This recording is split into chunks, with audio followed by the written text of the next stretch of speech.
피해 유형도 참 다양한 것 같아요. 그러니까 환불을 못 받는 일반 엔드 커스터머라고 하죠. 일반 소비자분들도 당연히 문제겠지만 그 엔드 커스터머에게 물건과 서비스를 파는 중간 셀러분들 같은 경우에도 사실 팀원으로부터 정산 대금을 받지 못해서 굉장히 피해가 큰 상황인데 그 지금 피해가 팀원과 UMF 합쳐서 약 1,000억 원 정도에 이른다고 하더라고요.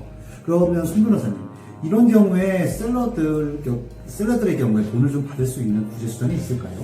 일단 환불 거부나 미정산 상태가 발생한 경우에는 공정위의 도움을 받으셔야 됩니다. 공정거래위원회 신고 절차를 하시면 되는데요. 공정거래위원회 온라인 홈페이지에 들어가서 그 민원 참여 메뉴에 신고서 서식이 있습니다. 그 신고서 서식을 다운받으셔서 우편이나 온라인으로 제출하시면 됩니다. 공정거래위원회에서도 그 팀원과 UMF에 대한 수사 착수 및 그 소비자들 그리고 셀러들에 대한 피해 회복에 나섰다고 하는데요. 그런데 이제 공정위에 대한 신고와 그런 수사 절차 말고 소비자들 혹은 셀러들이 구제받을 수 있는 다른 방법은 없을까요? 그렇다면 팀원이나 UMF의 내용 증명을 발송하는 것도 한 가지 방법이 될 수 있습니다. 특히 지금 팀원이나 UMF 자금 순환이 원활하지 않은 것으로 보이는데요. 그렇다면 좀 서둘러 조치하실 필요가 있습니다. 일단 물품 대금 청구 소재 기간은 3년이죠, 소멸시효. 네, 맞습니다. 3년 안에 안 하시면 이것들은 없어지는 거예요. 그래서 그 안에 무조건 자기 권리 표명을 해야 되는데요. 내용 증명 발송을 통해서 물품 대금 지급 청구 혹은 계약 해지 청구를 모두 하실 수 있고요. 사실관계를 확정하고 아니면 이제 팀원이나 UMF의 자발적인 상환도 바라볼 수 있는 거죠. 만약에 자발적인 상환이 어렵다고 해버리면 결국에는 민사소송까지 가야 되는 상황은 감수를 하셔야 될 것 같습니다.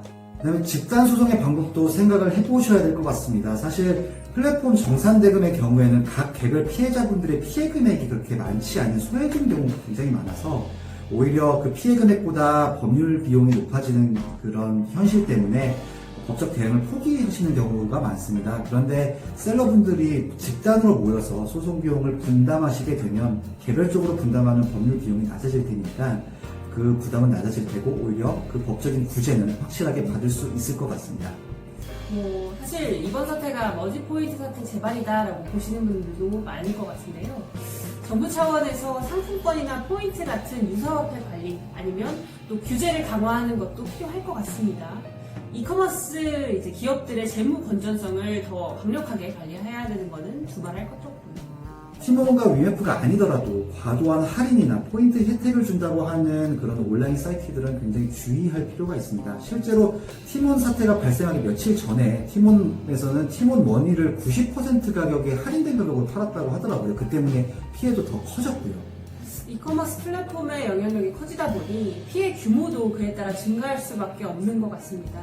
부디 이번 사태로 피해를 입으신 분들이 빠르게 피해를 회복하시기를 바라겠습니다. 그리고 피해를 입으신 분들이 또 도움이 원하신다면 저희 사무소에 언제든지 연락 주십시오.